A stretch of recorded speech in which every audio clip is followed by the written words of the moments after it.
పితా పుత్ర పవిత్రాత్మ నామమున ఆమేన్. ఈరోజు నా జీవితంలో ఒక మధురమైన అద్భుతం జరిగిందండి. ఒక చెప్పలేని అద్భుతం. ఎలా అంటే ఎంత అద్భుతం అంటే అది చాలా అద్భుతం. అది ఆ అద్భుతం ఎవరికైనా జరిగిందో లేదో మొట్టమొదటిసారి నాకే జరిగిందనుకుంటా. నేను ఇలా నేను ఒక ఊరు వెళ్తున్నాను అండి. నా కార్లో ముందుకు ఊరు వెళ్తున్నాను. ఎక్కడికి? హైదరాబాద్ నుంచి వయా ఖమ్మం నుంచి మదిర వెళ్తున్నాను. మదిర వెళ్తున్నప్పుడు అక్కడ నియర్ భద్రాచలం. అక్కడ వెళ్తున్నప్పుడు మార్గ మధ్యంలో ఒక చిన్న పల్లెటూరు ఉందండి. యాక్చువల్గా మేము ఈవినింగ్ 5 o'clock స్టార్ట్ అయ్యా. 5 o'clock స్టార్ట్ అయినప్పుడు అలా వెళ్తుంటే నేను అనుకోలేదు మా ఊరు దగ్గరికి వస్తుందని అనుకోలేదు. చీకటి అయింది. మేము వెళ్ళేసరికి 5 o'clock హైదరాబాద్లో స్టార్ట్ అయినప్పుడు ఫుల్ ట్రాఫిక్ జామ్ అదన్నీ దాటుకుంటూ వెళ్తుంటే అలా వెళ్తుండగా ఖమ్మం కూడా క్రాస్ చేశాము. ఖమ్మం నుంచి మా ఊరు వెళ్ళడానికి ఒక 70 kilometers ఉంటుంది. అలా వెళ్తుంటే మార్గ మధ్యంలో మేము చూసుకోలేదు. యాక్చువల్గా మా ఊరి దగ్గర పెట్రోల్ బంక్ ఉంటుంది అన్నమాట, దగ్గరలో ఉంటుంది. అనుకోకుండా పెట్రోల్ వాళ్ళు బంక్ క్లోజ్ అయిపోయింది, పెట్రోల్ లేదని చెప్పారు. మేము ఎటు పోలేని పరిస్థితి. అయితే అలా ఏం కాదు, ఇంటి దాకా వెళ్తుందని నేను అనుకున్నాను. కానీ మార్గ మధ్యంలో ఎటు కానీ ఫారెస్ట్లో, అడవిలో ఆగిపోయింది. మా ఊరికి ఒక 7 kilometers దూరంలో ఆగిపోయింది. అటు వెళ్ళలేని పరిస్థితి, ఇటు వెళ్ళలేని పరిస్థితి. అయితే దేవుడా, అప్పుడు నా దగ్గర ఏముందంటే ఏమీ లేదండి. పెట్రోల్ లేదు, ఏం లేదు. కారు ఉంది, కానీ మార్గ మధ్యంలో మధ్యరాత్రి దాటింది, అర్ధరాత్రి అయింది. చాలా వరకు వెయిట్ చేసి ఆ కారు ఆగిపోయింది. వెయిట్ చేసి ఎవరన్నా ఆపుదామనేసరికి చీకట్లో ఎవరు ఆపట్లేదు.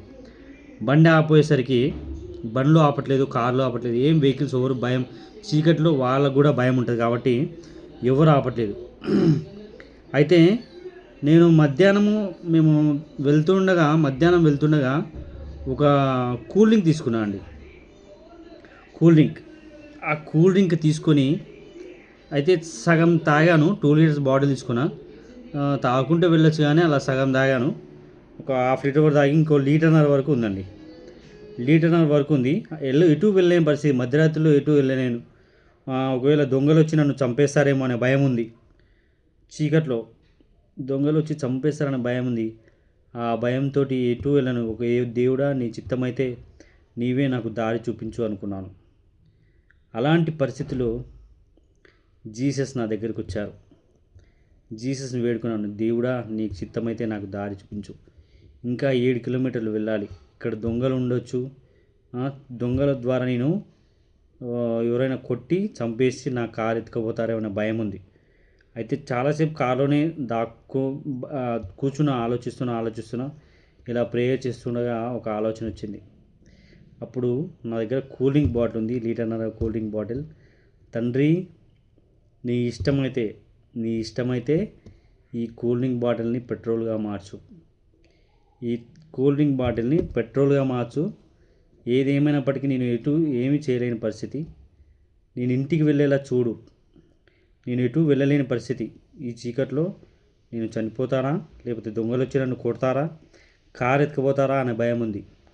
అలాంటి పరిస్థితుల్లో నేను దేవునికి ప్రేయర్ చేశాను. ఒకే విషయం ఏంటంటే, తండ్రి, ఈ కూల్ డ్రింక్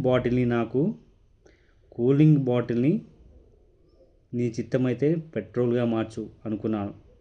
దాన్ని ఆశీర్వదించి, యేసునామమున ఆశీర్వదించి ఒక 1/2 గంట సేపు ప్రేయర్ చేసి ఆ కూల్ డ్రింక్ బాటిల్ని మూత తీసి నా పెట్రోల్ ట్యాంక్లో అనుకున్నాను. పోతే పోనీ, కారు పోయినా పర్లేదు, ఇంటికి చేరుకోవాలనుకున్నాను. కూల్ డ్రింక్ బాటిల్ తీసి నేను కొంచెం తాగాను కదా, ఇంకా 1.5 liters అలా ఉంది. ఆ 1.5 liters తీసి పెట్రోల్ ట్యాంక్లో పోసా. Thums Up bottle, cool drink bottle petrol ట్యాంక్లో పోసా. అంతవరకు స్టార్ట్ చేసాను. మళ్ళీ కొద్దిసేపు ఆగి, కొద్దిసేపు స్టార్ట్ కాలేదు. మళ్ళీ దేవుడికి ప్రార్థన చేశా, తండ్రి నీకు ఇష్టమైతే, నీ చిత్తమైతే ఈ కూలింగ్ బాటిల్ని పెట్రోల్గా మార్చు అని కార్ తాళం ఇలా తిప్పానండి. అనుకోకుండా స్టార్ట్ అయింది. దేవుని చిత్త ప్రకారమే నేను ఇంటి వరకు వెళ్ళాను. తెల్లారి కార్ రిపేర్కి ఇద్దాం అనుకున్నా, కానీ ఎటువంటి డ్యామేజ్ కాలేదు. దేవుని చిత్త ప్రకారం ఇంటికి వెళ్ళి ప్రశాంతంగా నిద్రపోయాను. దేవునికి స్తుతి స్తోత్రం తెలుపుకున్నాను. కాబట్టి ఇలాంటి అద్భుతమైన విషయాలు మీ ముందు కూడా నిలవాలంటే, మీ అందు కూడా నడవాలంటే దేవుని ఆల్వేస్ మనసులో ఉంచుకోండి. ప్రేయర్ చేయండి. దేవా నీకు తలుచుకుంటే ఏదైనా సాధ్యమే అనే నమ్మకాన్ని మాలో కలిగించండి. ఆమెన్. పితా పుత్ర పవిత్రాత్మ నామమున ఆమెన్.